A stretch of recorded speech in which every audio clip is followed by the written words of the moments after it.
12/1/2025 இன்றைக்கு அவ்யக்தவாணி. இந்த அவ்யக்தவாணியில் பாபா நமக்கு என்ன ஹோம்ஒர்க்கு கொடுக்குறாரு, என்ன சொல்ல வர்றாரு? பாபா இன்னைக்கு சொல்கிறாரு, அனைத்து பொக்கிஷங்களினுடைய எஜமான பாபா நாலா பக்கங்கள் இருக்கக்கூடிய சம்பன்னமான குழந்தைகளை பார்த்து கொண்டு இருக்கின்றேன் என்று சொல்கின்றார். பொக்கிஷங்களில் நிறைஞ்சிருக்கிறதுன்னு சொல்லும்போது என்னென்ன பொக்கிஷங்கள் இருக்குதுன்னு உங்களுக்கே தெரியும் இல்லையா? ஞானம்ன்றது ஒரு பொக்கிஷம், குணங்கள் என்ற பொக்கிஷம், சக்திகள் என்ற பொக்கிஷம். இன்னைக்கு பாபா இன்னொரு பொக்கிஷம் சொல்கிறார். என்ன சொல்லியிருப்பார் பாபா? யோசிச்சு பாருங்க, விடை வருதான்னு பாருங்க. பாபா சொல்கிறாரு, பாபா மற்றும் பிராமண பரிவாரத்தினுடைய ஆசீர்வாதம் என்ற பொக்கிஷம். இது ரொம்ப உயர்ந்த பொக்கிஷம் இல்லையா? இந்த பொக்கிஷங்களை நிறைஞ்சிருக்கக்கூடிய குழந்தைகள் எப்படி இருப்பார்கள்? அனைத்து பொக்கிஷமும் நம்மக்கிட்ட நிறைஞ்சிருக்குதுன்னா அதனுடைய அடையாளம் கண்களின் மூலமாக, நடத்தையின் மூலமாக அந்த குஷி வெளிப்படும். ஒருத்தர்கிட்ட எல்லாமே நிறைஞ்சிருக்குதுன்னா அவங்க எப்படி இருப்பாங்க? சந்தோஷமாக இருப்பாங்க இல்லையா? அந்த மாதிரி அனைத்து பொக்கிஷங்களையும் நிறைஞ்ச குழந்தைகள் முகத்தின் மூலமாக, நடத்தையின் மூலமாக குஷியினுடைய அனுபவத்தை தானும் செய்து தன் தொடர்பில் வரக்கூடிய அனைவருக்குமே சிறிது நேரத்துக்காவது அந்த குஷியினுடைய அனுபவத்தை செய்ய வைப்பார்கள். இப்போ பாபா சொல்கிறாரு, அனைத்து பொக்கிஷங்களும் நம்ம நிறைஞ்சி இருக்கிறோமான்னு செக் பண்ணுது.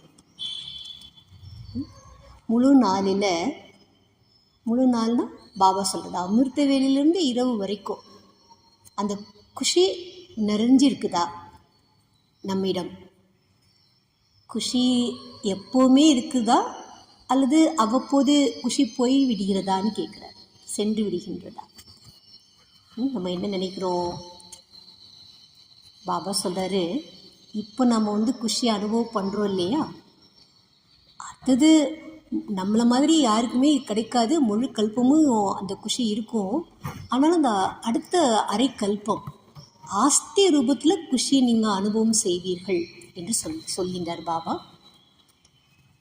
இப்போது இந்த குஷியை நம்ம இப்போ அனுபவம் செய்கிறதுல ஏன் சதா நம்ம அனுபவம் செய்ய முடியல? அப்பப்போ குஷி போயிடுது இல்லையா? சதவீதத்தில் வித்தியாசம் விடுகிறதுன்னு சொல்கிறார். இந்த குஷியினுடைய அளவில் வித்தியாசம் எப்போவுமே குஷியாக இருக்க முடியலை. அப்போ பாபா சொல்கிறாரு, ஒருத்தர் சார்ட்டை சோதிக்க வேண்டும். குஷி ஒரே மாதிரி இருக்கிறதா அல்லது மாறி விடுகின்றதா?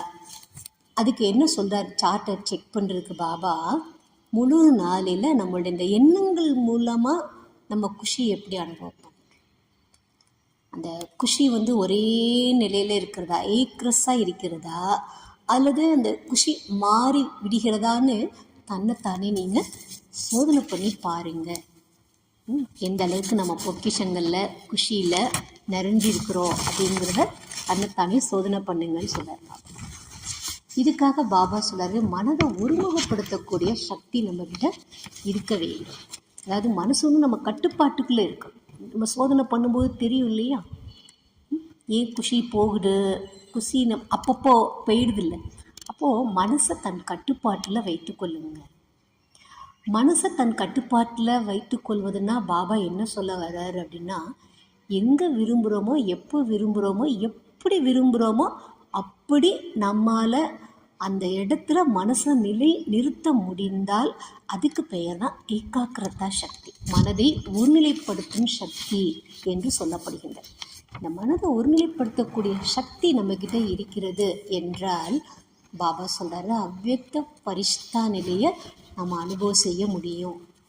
மனதை ஒருமுகப்படுத்தக்கூடிய சக்தி மூலமாக இந்த அவ்யக்த பரிஷ்டா நிலையை நம்ம அனுபவம் செய்ய முடியும். ஆனால் இடையில மனசை நம்ம அழப்பாய விட்டுடுறோம். பாபா பார்க்குறாரு, குழந்தைகளுடைய மனசை அழப்பாய ஆரம்பிக்கிறத பார்க்குறாரு. அப்போ பாபா சொல்கிறார், ஏகாக்கிரதா சக்தியை அதிகரிக்கும். உங்களுடைய மனதை உங்கள் கட்டுப்பாட்டுக்குள்ளே வைத்துக்கொள்ளுங்க. சோதனை பண்ணுங்க. நான் சொல்கிறபடி மனம் கேட்கின்றதா? நான் செய்யக்கூடாதுன்னு நினச்சேன், ஆனால் செய்துவிட்டேன் அப்படின்னா மனம் நம்ம கட்டுப்பாட்டில் இல்லை என்று அர்த்தம்.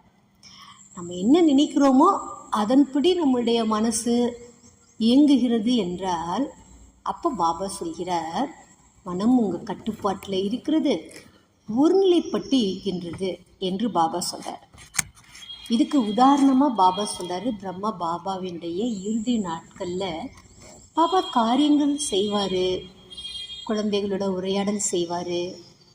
பாபா எல்லா காரியம் செய்தாலும், நடந்தாலும் சுற்றினாலும் கூட பிரம்மா பாபா கிட்ட குழந்தைகள் என்ன அனுபவம் செய்தார்கள் நம்மெல்லாம் கேட்டிருக்கிறோம் இல்லையா?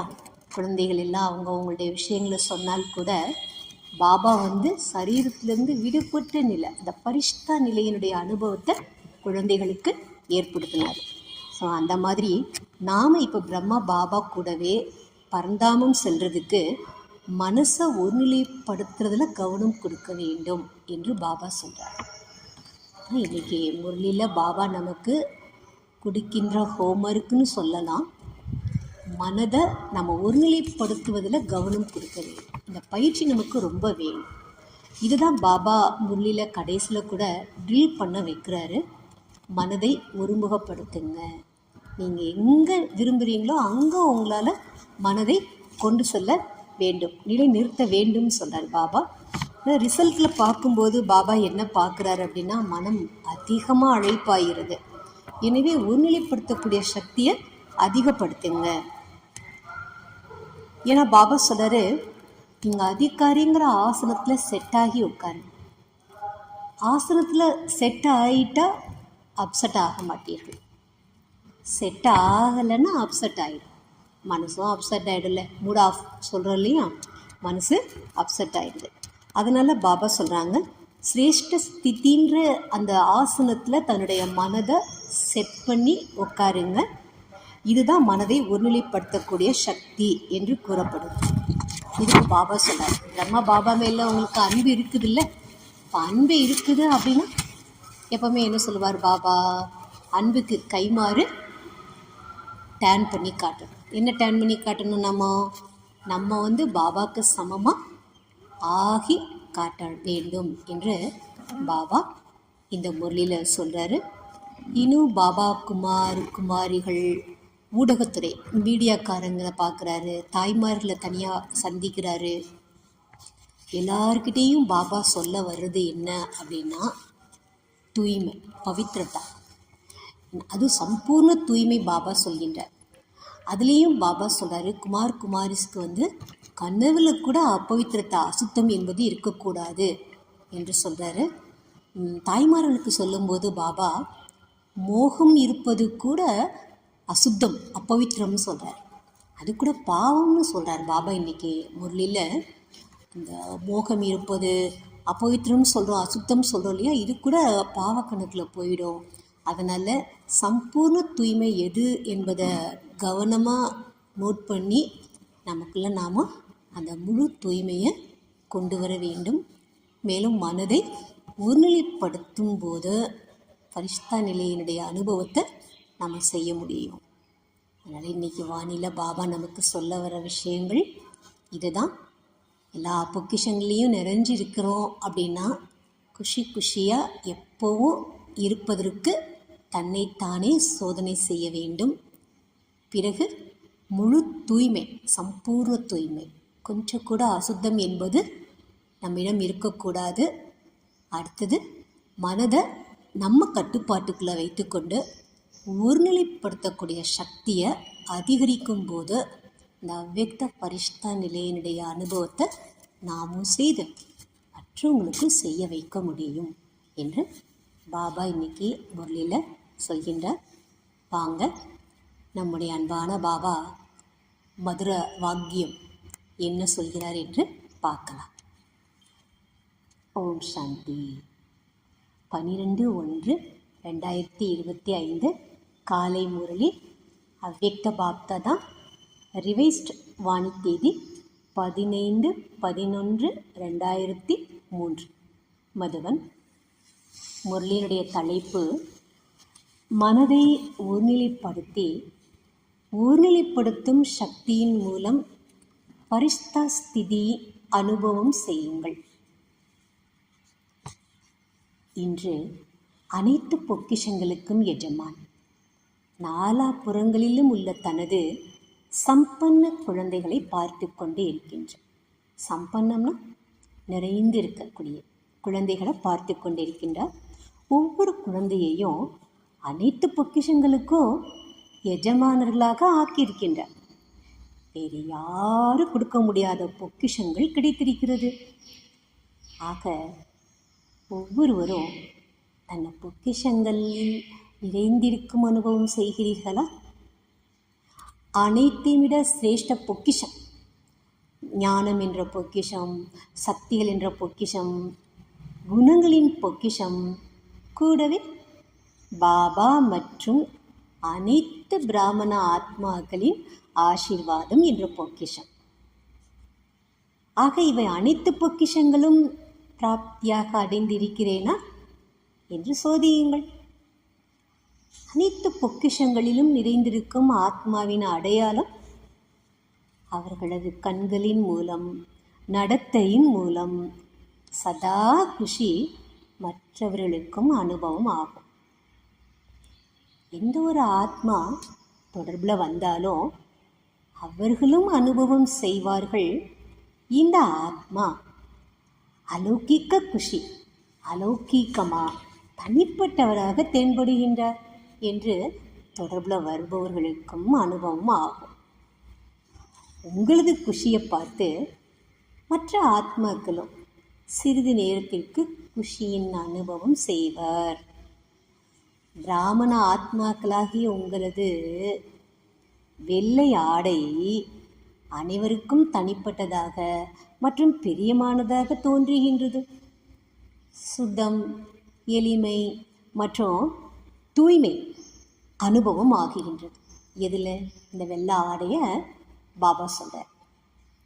தூரத்திலேயே இவர்கள் பிரம்மகுமார் குமாரிகள் என்று அறிந்து கொள்கின்றார்கள். அதே போன்று பிராமண ஆத்மாக்களாகிய உங்களது நடத்தை மற்றும் முகத்தின் மூலம் சதா குஷியின் ஜொலிப்பு, அதிர்ஷ்டத்தின் ஜொலிப்பு தென்பட வேண்டும். எப்படி ஒயிட் ட்ரெஸ் போட்டிருந்தா தெரியுதுன்னு சொல்கிறேன். தூரத்தில் பார்த்தாலே இவங்க பிரம்மாகுமாரிகள் சொல்கிறாங்க இல்லையா? அந்த மாதிரி பாபா என்ன சொல்ல வர்றாரு, நம்ம நடத்த முகத்தை அவ்வளோ குஷியாக வச்சுட்டா தூரத்தில் பார்த்தாலே தெரியணுமா, அவங்களுக்கு அந்த குஷி தென்படணுமா, அதிர்ஷ்டம் தென்படணும்னு சொல்ல. இன்று அனைத்து ஆத்மாக்களும் மகான துக்கமானவர்களாக இருக்கின்றார்கள். இப்படிப்பட்ட ஆத்மாக்கள் உங்களது குஷி நிறைந்த முகம், நடத்தையை பார்த்து ஒரு நிமிடம் கூட குஷியினுடைய அனுபவம் செய்வதென்பது தாகத்துடன் இருக்கும் ஆத்மாவிற்கு ஒரு துளி தண்ணீர் கிடைத்து விட்டால் எவ்வளவு குஷி அடைவார். தாகத்தோடு இருக்கவங்களுக்கு ஒரு துளி தண்ணீர் கிடைச்சா கூட எவ்வளோ சந்தோஷம் கிடைக்கும் இல்லையா? இப்படிப்பட்ட குஷியினுடைய அஞ்சலி ஆத்மாக்களுக்கு மிக அவசியமாக இருக்கின்றது. இவ்வாறு அனைத்து பொக்கிஷங்கள்லேயும் சதா நிறைந்தவர்களாக இருக்கின்றீர்கள்.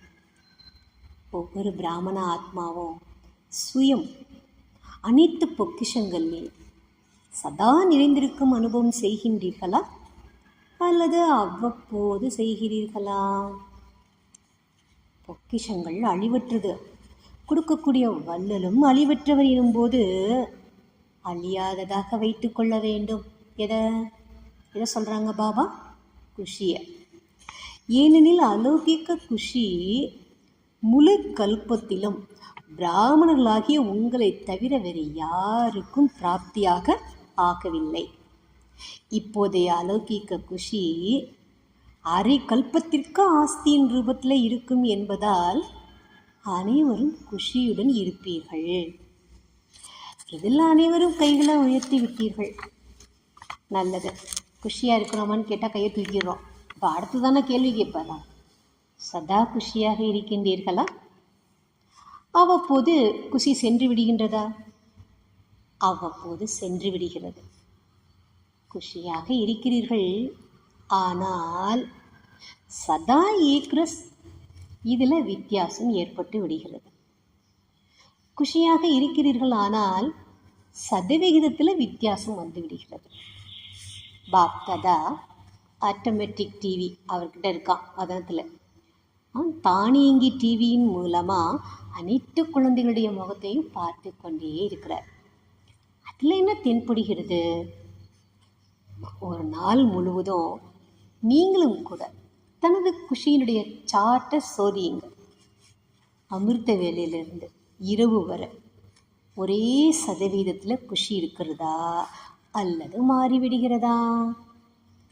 சோதிக்க தெரியும் தானே? இன்றைய நாட்களில் பாருங்க, அறிவியலும் சோதனை செய்யும் மிஷினை வேகப்படுத்தி விட்டது. எல்லாத்துக்கும் வந்துருச்சு இல்லையா? பிபிக்கு வந்துருச்சு,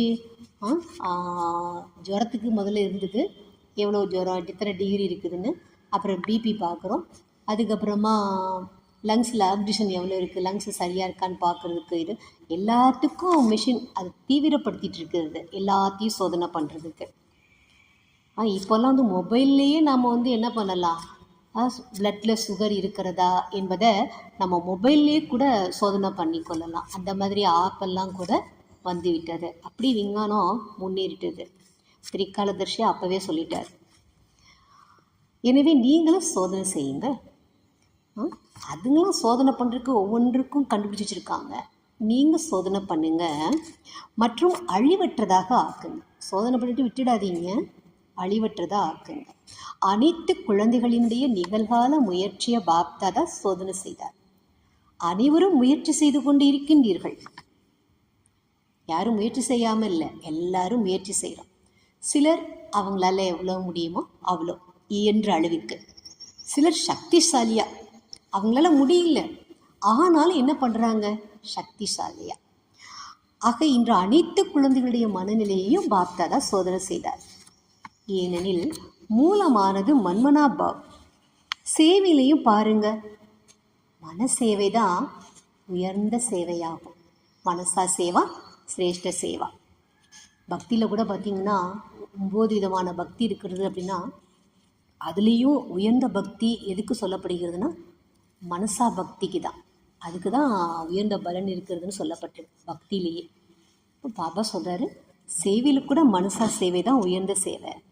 மனதை வென்றவர் உலகை வென்றவர் என்றும் கூறப்படுகின்றது. எனவே மனதின் வேகத்தை சோதனை செய்தார். விஞ்ஞானம் மட்டும்தான் சோதிக்குமா? பகவான் சோதனை செய்ய மாட்டாரா? நம்ம மனசை அவர் சோதனை பண்ணுறாரு. என்ன பார்த்தாரு? மனதுக்கு எஜமானனாகி மனதை நடத்துகிறீர்கள், ஆனால் அவ்வப்பொழுது மனம் உங்களை நடத்துகின்றது, மனம் அடிமையாகவும் ஆக்கிவிடுகின்றது. பாப்தாதா பார்த்தார், மனதார ஈடுபடுகிறீர்கள், ஆனால் மனநிலை ஒரே மாதிரியாக இருப்பது கிடையாது. நிகழ்காலத்தில் மன ஒருமைப்பாடு ஏக்கஸ்திதியினுடைய அனுபவத்தை செய்விக்கும். இப்போதைய ரிசல்ட்டில் மனதை ஒருநிலைப்படுத்த விரும்புகிறீர்கள், ஆனால் இடையிடையில் மனம் அலைய ஆரம்பிப்பதை பாபா பார்த்தார். ஏகாக்கிரதா சக்தியானது அவ்வியக்த பரிஷ்ட ஸ்திதியினுடைய அனுபவத்தை எளிதாக அனுபவம் செய்விக்கும். வீண் விஷயங்களிலும் வீண் சங்கல்பங்களிலும் வீண் விவகாரங்களிலும் மனம் அழிகிறது. எவ்வாறு சிலருக்கு சரீரத்திலேயும் ஒரு நிலையாக அமரும் பழக்கம் இருக்காது. நம்ம பார்க்கலாம் இல்லையா, யோகா பண்ணும்போதோ அல்லது வாணி கேட்கும்போதோ நீங்களே உங்களை சோதனை பண்ணி பாருங்களேன், நம்ம ஒரே நிலையில் உட்காந்துருக்கோமா அப்படின்னு பாருங்கள். ஒரு அரை மணி நேரம் கூட நம்மளால் என்ன பண்ண முடியும்னா அதே பொசிஷனில் உட்காந்துருக்க முடியாது. ஆனால் தாதிகள் எல்லாம் நீங்கள் கவனித்து பாருங்கள், பழைய வீடியோவே இருந்தாலும் நீங்கள் பாருங்கள், அவ்வியக்த பாப்தாதா பாருங்கள். அவ்வியக்த பாப்தாதா சாயங்காலம் வந்து உட்கார்றாரு, எவ்வளோ நேரம் வாணி சொல்கிறாரு, அவ்வளோ நேரம் அசைய கூட மாட்டேன், அப்படியே அப்படி இல்லையா?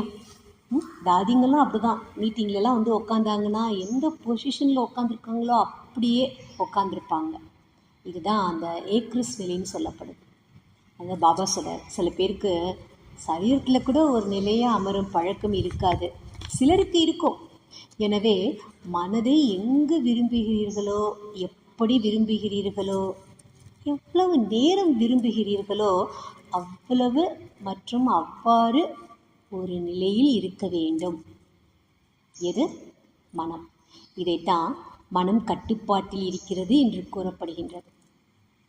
ஒருநிலைப்படுத்தும் சக்தி, அதிகாரிக்கான சக்தி எளிதாக தடைகளை வென்றவர்களாக ஆக்கிவிடும். யுத்தம் செய்ய வேண்டியிருக்காது. ஒருநிலைப்படுத்தும் சக்தியின் மூலமாக இயற்கையாகவே எனக்கு ஒரு பாபாவை தவிர வேறு யாரும் இல்லை என்ற அனுபவம் ஏற்படும். இந்த அனுபவம் இயற்கையாகவே இருக்கும். மனசை ஒருமுகப்படுத்திவிட்டால் பாபா தவிர வேறு யாரும் இல்லை அப்படிங்கிறது ஆத்மாவுக்கு இயற்கையாகவே இருக்கும். சிரமப்பட வேண்டிய அவசியம் இருக்காது. ஒருநிலைப்படுத்தும் சக்தியின் மூலம் தானாகவே ஏக்ரஸ் பரிஸ்தா ஸ்வரூபத்தினுடைய அனுபவம் ஏற்படும். பிரம்மா பாபாவின் மீது அன்பு இருக்கிறது அல்லவா? எனவே பிரம்ம பாபாவை போல ஆக வேண்டும், அதாவது பரிஷ்டா ஆக வேண்டும். ஒருநிலைப்படுத்தும் சக்தியின் மூலம் தானாகவே அனைவரின் மீதும் அன்பு, நன்மைக்கான விருத்தி, மரியாதைக்கான விருத்தி இருக்கவே செய்யும். இந்த ஒருநிலைப்படுத்தக்கூடிய சக்தி நமக்குள்ளே வந்துடுச்சுன்னா பாபா சொல்கிறார், எல்லார் மேலேயும் அன்பு, எல்லாருக்கும் நன்மை செய்கிறது, எல்லாரிடத்துலேயும் மரியாதை இருக்கிறது, அந்த விருத்திலே வந்துடும் பாபா சொல்கிறார். ஏனென்றால் ஒருநிலைப்படுத்துவது என்றால் ஸ்வமானத்தில் ஸ்திதி, அதாவது பரிஷ்டா ஸ்திதி தான் ஸ்வமான் ஆகும். பிரம்ம பாபாவை பார்த்தீர்கள், வர்ணனையும் செய்கிறீர்கள். முழுமை நிலையினுடைய நெருக்கத்தில் வரும்போது என்ன பார்த்தீர்கள்? நடந்தாலும் சுற்றினாலும் பரிஷ்டா ரூபம். தேகம் என்ற உணர்விலிருந்து பாபா விடுபட்டிருந்தார். தேக உணர்வு வந்ததா? எதிரில் சென்றால், பிரம்ம பாபாவுக்கு எதிரில் சென்றால் தேகத்தை பார்க்க முடிந்ததா? அல்லது பரிஷ்டா ரூபம் அனுபவமானதா? காரியங்கள் செய்தாலும், உரையாடல் செய்தாலும், கட்டளைகள் பிறப்பித்தாலும், ஆர்வம் உற்சாகம் அதிகப்படுத்தினாலும் தேகத்திலிருந்து விடுபட்ட சூட்சம பிரகாச ரூபத்தின் அனுபவம் செய்தீர்கள்.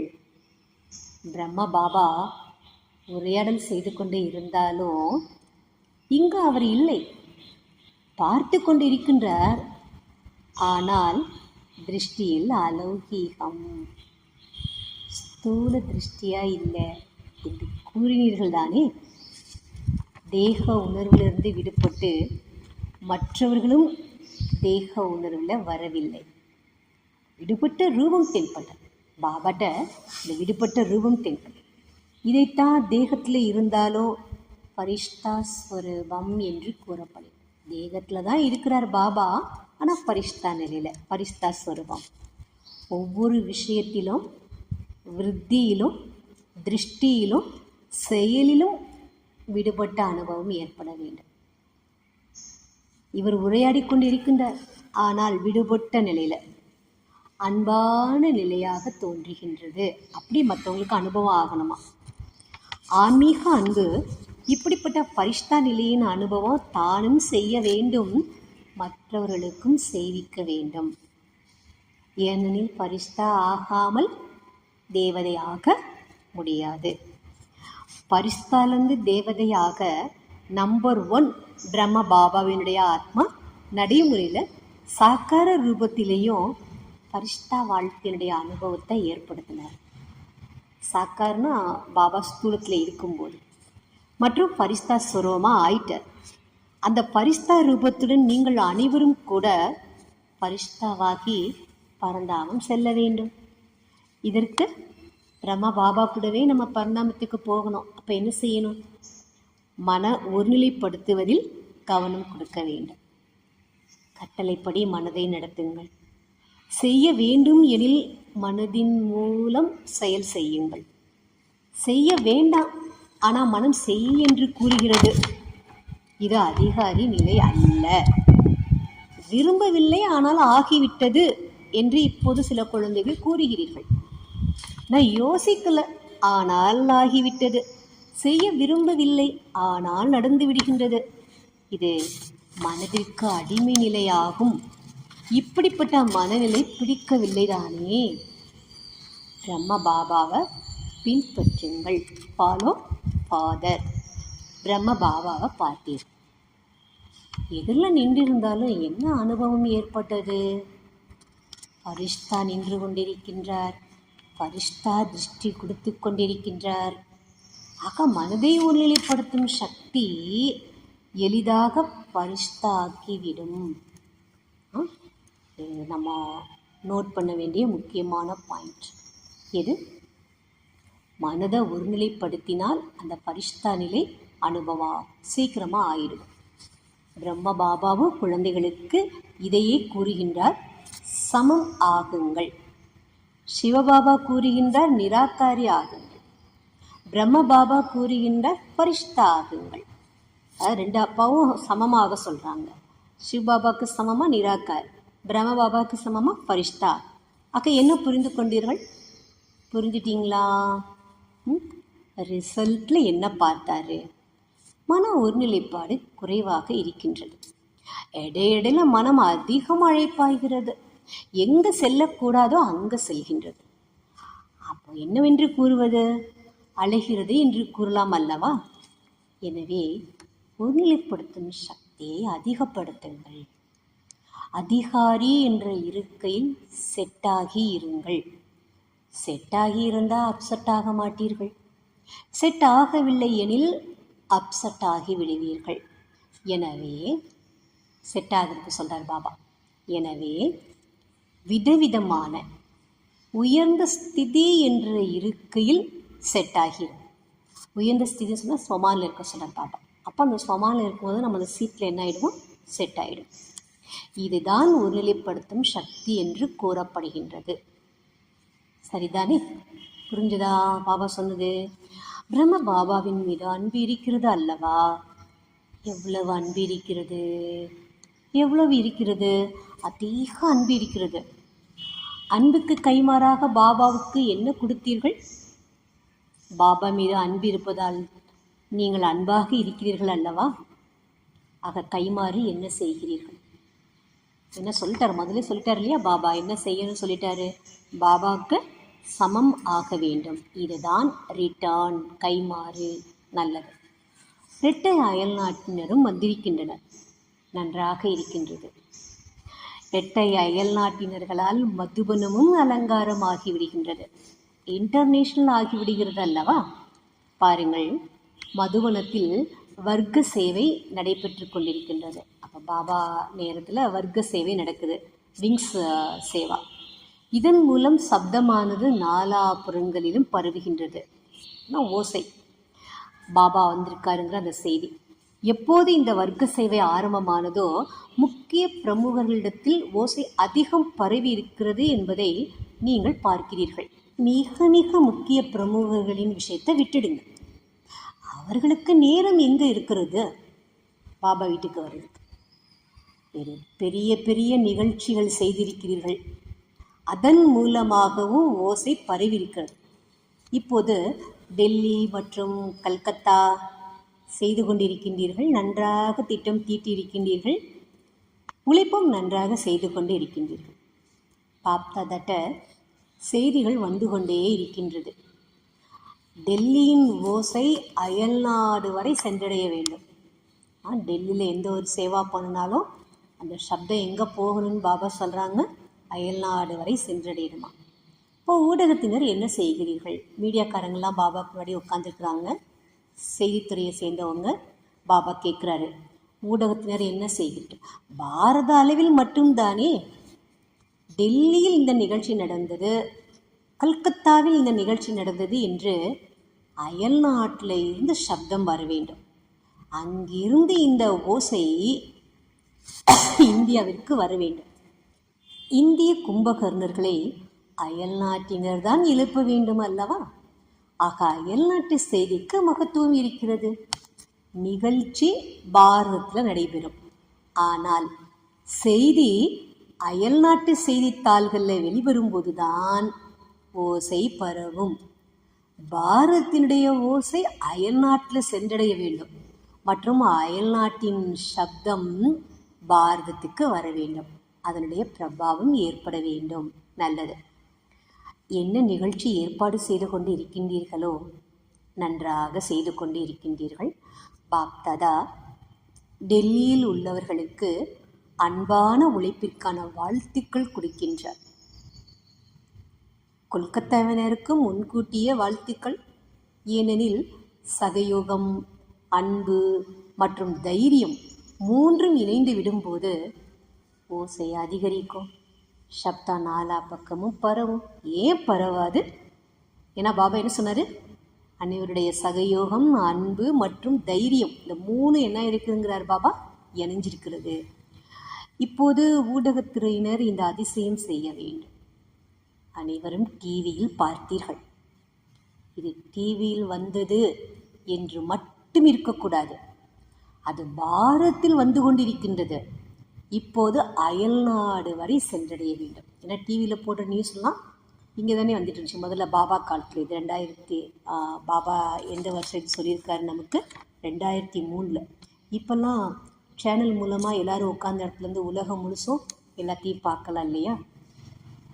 பாபா சொல்கிறாரு. லைவ் எல்லாம் போகுது த்ரூ அவுட் த வேர்ல்டு, ஜூமில் போகுது இல்லையா? ஆனால் டிவியில் வந்தது மட்டும் இருக்கக்கூடாது, அது பாரத்தில் வந்து கொண்டிருக்குது. இப்போது அயல்நாடு வரை சென்றடைய வேண்டும். இந்த ஆண்டு ஓசை பரப்புவதற்கு எவ்வளவு தைரியம் மற்றும் ஜோராக கொண்டாடுகிறீர்கள் என்பதை பார்க்கிறேன். அயல்நாட்டினருக்கு மிகுந்த ஆர்வம் இருக்கிறது என்ற செய்தி பாப்தாதாவுக்கு கிடைத்தது. இருக்கிறது அல்லவா? சேவை செய்கிறதுல ஆர்வம். ஒருவருக்கொருவர் பார்த்து இன்னும் ஆர்வம் வருகிறது. யார் செய்கிறார்களோ அவர்கள் பிரம்மாவிற்கு சமம் ஆகுகின்றார்கள். நன்றாக இருக்கிறது. தாதிக்கு சங்கல்பம் வருகின்றது. அனைவரையும் பிஸியாக வைத்துக்கொள்ளும் விதம் தாதிக்கு நன்றாக இருக்கின்றது. நல்லது. நிமித்தமாக இருக்கிறார் அல்லவா? நல்லது. அனைவரும் பறக்கும் கலையில் இருக்கிறீர்களா? பறக்கும் கலை வேகமாக செல்லும் கலையா? நடக்கும் கலை, ஏறும் கலை என்பது விரைவான கலை அல்ல. பறக்கும் கலையே வேகமான கலையாக இருக்கின்றது. அதுவும் பாபா சொல்லார், பறக்கும் கலையில் நம்ம பறக்கிறோம் அப்படின்னா அது வேகமாக போகிறதுக்கான கலை, மேலும் முதலில் கொண்டு வரக்கூடியதாகவும் இருக்கின்றது. நல்லது. தாய்மார்கள் என்ன செய்வீர்கள்? தாய்மார்கள் என்ன செய்ய போகிறீங்க? தாய்மார்கள் தங்களது ஹம்ஜீன்ஸ்னு பாபா சொல்கிறார். தங்கள் வயசை ஒத்தவர்கள், தங்களை ஒத்தவர்களை நீங்கள் எழுப்புங்க. ஹம்ஜீன்ஸ்னால் அவங்களுக்கு சமமாக இருக்கிறவங்கன்னு அர்த்தம். குறைந்தது தாய்மார்கள் யாரும் புகார் கொடுப்பவர்களாக இருந்துவிடக்கூடாது. தாய்மார்களுடைய எண்ணிக்கை எப்போதும் அதிகமாக இருக்கின்றது. பாப்தாதாவுக்கு குஷி ஏற்படுகின்றது. மற்றும் இந்த முறை அனைவரின் எண்ணிக்கையும் நன்றாக இருக்கிறது. குமாரர்களும் அதிக எண்ணிக்கையில் வந்திருக்கின்றனர். குமார்கள் தங்களது பாபா தாய்மார்களுக்கு எப்படி சொன்னாரோ அதே போல் குமார்களுக்கு சொன்னார். குமார்ஸும் தங்களுடைய ஹம்ஜீன்ஸை எழுப்புங்க. தன் வயதை ஒத்தவர்கள், தனக்கு சமமாக இருக்கக்கூடியவர்களை எழுப்புங்க. நன்றாக இருக்கிறது. குமாரர்கள் இந்த அதிசயம் செய்து காட்டுங்க. கனவிலும் தூய்மையின் பரிபக்குவம் இருக்க வேண்டும். பாப்தாதா உலகத்தினருக்கு சவால் விட்டு கூற வேண்டும். இந்த பிரம்மா குமார் யூத்து குமார்னால் இளைஞர்களாக இளமையாக இருக்காங்கல்ல பிரம்மா குமார்கள். எல்லாருமே பாருங்கள், பிரம்மா குமார் வயசானாலும் எப்படி இருக்காங்க? இளமையாக தான் இருக்காங்க. நம்ம யூத் விங்குக்கு தாதியே, ரத்தன் மோகினி தாதியே 90 வயசு வரைக்கும் அவங்க எப்படி இருந்தாங்க? யங்கு தாதி. அப்படிதான் இப்போ எல்லாருமே இளைஞர்கள் துறைக்கு இருக்கக்கூடியவங்க எல்லாருமே வயசானவங்களாக இருப்பாங்க. ஆனால் பார்த்தா ஆக்டிவ், இப்படி இளைஞர்கள் மாதிரி ஆக்டிவாக இருப்பாங்க. அதுதான் பிரம்மகுமாரர்கள் இளமையாக இருக்கக்கூடிய குமாரர்கள், அதாவது சரீர ரூபத்திலேயும் இளமையாக இருக்கக்கூடிய குமாரர்கள். அப்போது பிரம்மகுமாரராகவும் இருக்கிறீர்கள் மற்றும் சரீரத்திலும் குமாரர்களாக இருக்கிறீர்கள். டபுள் குமார் இல்லையா? எனவே தூய்மையினுடைய அந்த வரிமுறை நடைமுறையில் இருக்க வேண்டும். உங்களது தூய்மையை சோதிக்கலாமா? கட்டளையிடவா? செய்யவா கட்டளை? இதில் கையை உயர்த்தவில்லை. சோதிப்பதற்கு மிஷின் இருக்கிறதா? கனவிலும் அசுத்தம் வருவதற்கு தைரியம் இருக்கக்கூடாது. குமார்ஸுக்கு சொல்கிறார் பாபா, கனவில் கூட தூய்மைக்கு பங்கம் ஏற்படக்கூடாது, அதுக்கு தைரியம் இருக்கக்கூடாது. குமாரிகளும் இவ்வாறு ஆக வேண்டும். ஏன்னா குமார்ஸை சொன்னார், குமாரிகள் நினச்சிடக்கூடாது இல்லையா, நம்மளை சொல்லலைன்னு. குமாரிகளும் இவ்வாறு ஆக வேண்டும். குமாரி என்றால் பூஜ்ய பவித்திர குமாரி. குமாரர்கள் மற்றும் குமாரிகள் பாப்தாதாவிடம் உறுதிமொழி செய்ய வேண்டும். நாம் அனைவரும் அந்த அளவுக்கு தூய்மையாக இருக்கின்றோம், நாங்கள் எல்லாரும் அந்த அளவுக்கு தூய்மையாக இருக்கிறோம். கனவிலும் சங்கல்பத்திலையும் கூட வர முடியாது, கனவில் கூட சங்கல்பம் வரக்கூடாது, அந்த அளவுக்கு நாங்கள் தூய்மையாக இருக்கிறோம் பாபா, அப்புறம் உறுதிமொழியை கொடுங்க. அப்போது குமார்கள் மற்றும் குமாரிகளுக்கு தூய்மைக்கான விழா கொண்டாடப்படும். இப்போது சிறிது சிறிது இருக்கிறது, அப்பவித்திரமும் சிறிது சிறிது இருக்குது. பாப்ததா அறிந்திருக்கிறார், அசுத்தம் என்பதே இல்லாமல் இருக்க வேண்டும். ஏனென்றால் பிறவி, புது பிறவி எடுத்திருக்கிறீர்கள் அல்லவா. அசுத்தம் என்பது உங்களது கடந்த காலத்தினுடைய விஷயம். இதுக்கு முன்னாடி 63 ஜென்மா நீங்கள் எடுத்தீங்க, அதில் தான் அந்த அப்பவித்திரம் இருக்கணும். இப்போது நீங்கள் புதுசாக பிறவி எடுத்திருக்கிறீங்க. மறுபிறவி எப்படிப்பட்ட பிறவி? பிறப்பே பிரம்மாவின் வாய்வழி தூய்மையான பிறப்பு. எனவே தூய பிறப்பினுடைய மரியாதை மிகவும் அவசியம். குமாரிகள் இந்த கொடியை பறக்க விட வேண்டும். எந்த கொடியை பறக்க விடணும்?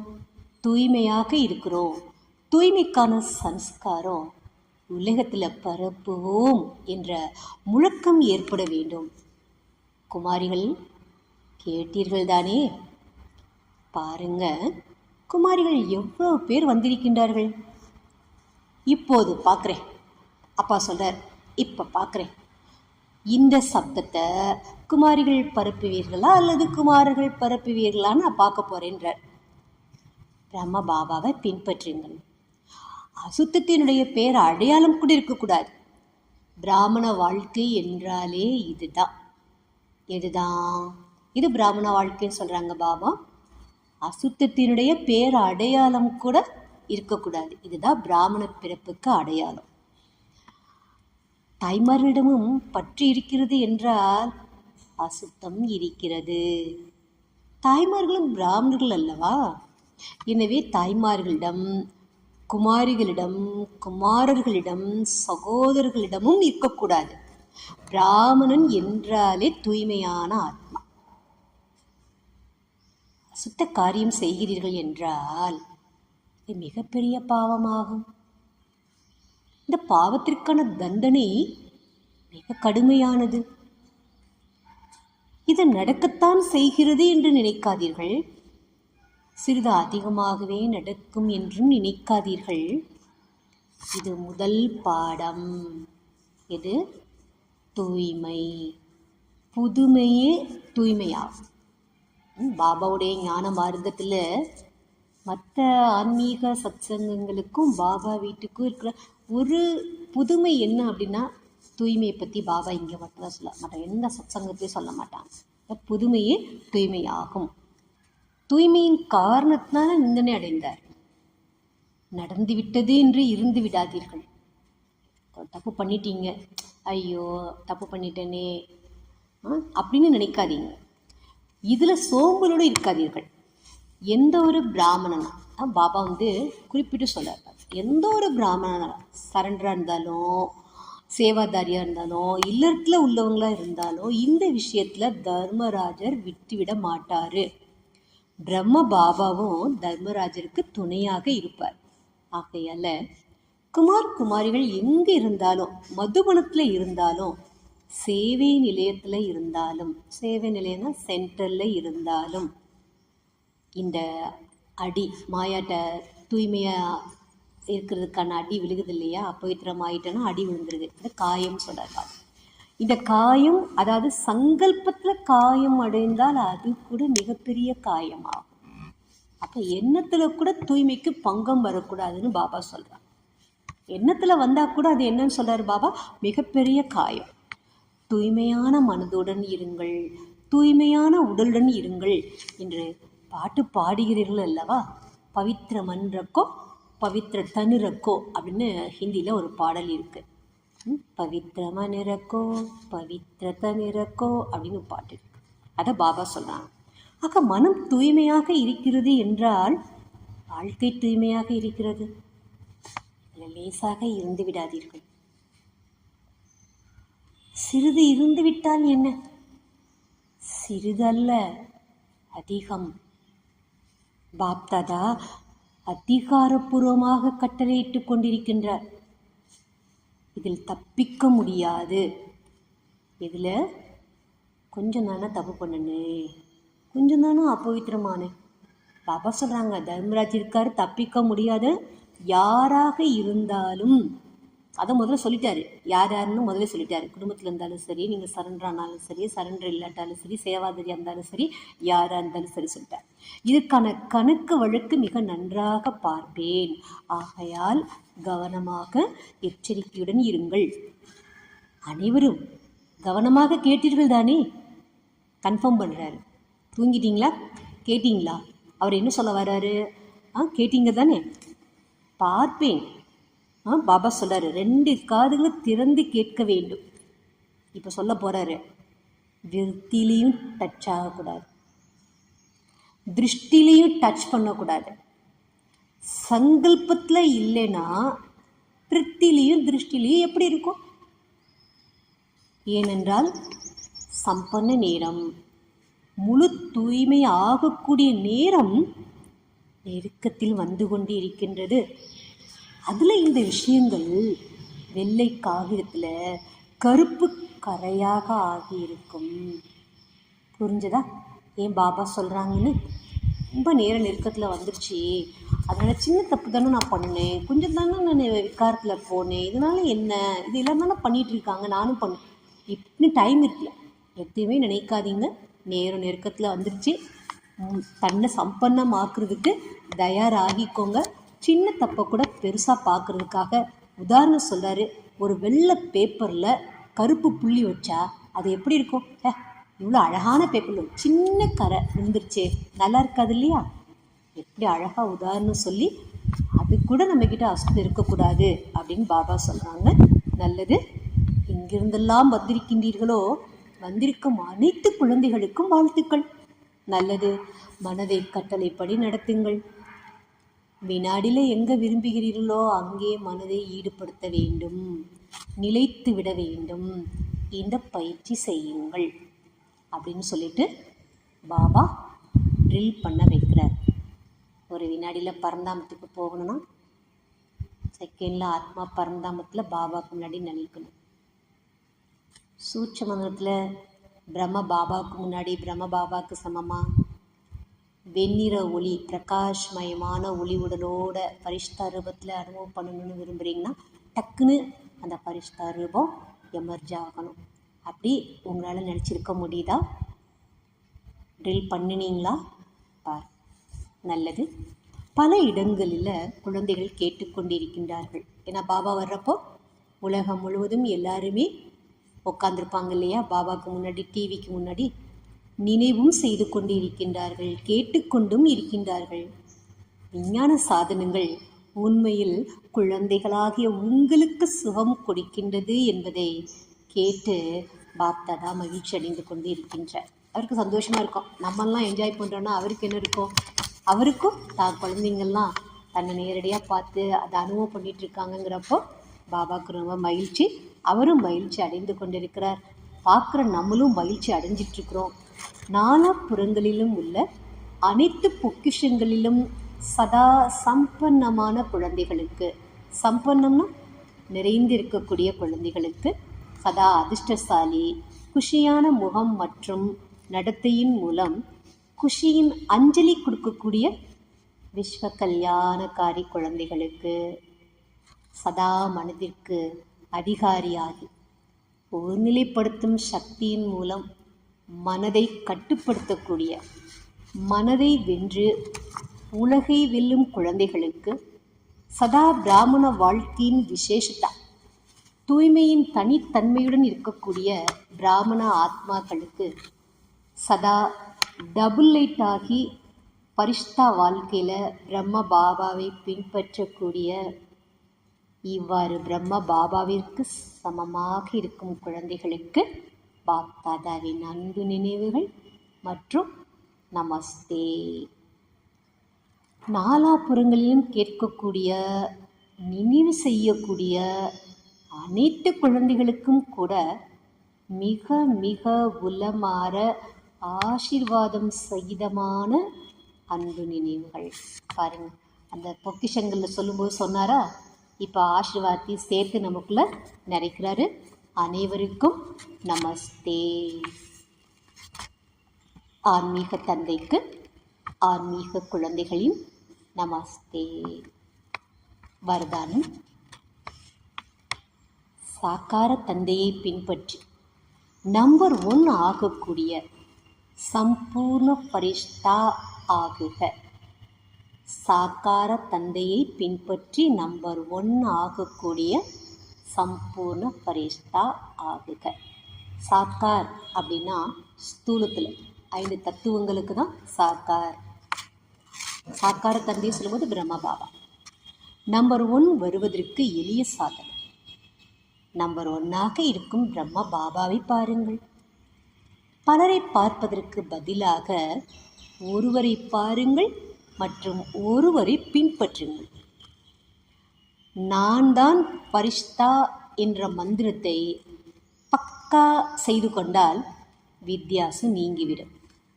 பிறகு விஞ்ஞான சாதனங்கள் தனது காரியங்கள் செய்ய ஆரம்பித்துவிடும். மேலும் நீங்கள் சம்பூர்ண பரிஷ்டா தேவதையாகி புது உலகில் அவதரிப்பீர்கள். ஆக சம்பூர்ண பரிஷ்டா ஆவதென்றால் சாக்கார தந்தையை பின்பற்ற வேண்டும். சாக்கார தந்தை பிரம்ம பாபா, நிராகார தந்தை சிவ் பாபா. அதெல்லாம் சாக்கார தந்தைன்னு சொல்கிறார். ஸ்லோகன்: மானத்தை தியாகம் செய்வதில் அனைவரிடத்திலும் மரியாதை அடைவதற்கான பாக்கியம் நிறைந்திருக்கிறது. மான்னா பேரு புகழ். மானத்தின்னா மானம் இல்லை, மானத்தை தியாகம்னா பேரு புகழை தியாகம் செய்வதில் அனைவரிடத்திலையும் மரியாதை அடைவதற்கான பாக்கியம் நிறைந்திருக்கின்றது. அச்சா. ஓம் சாந்தி.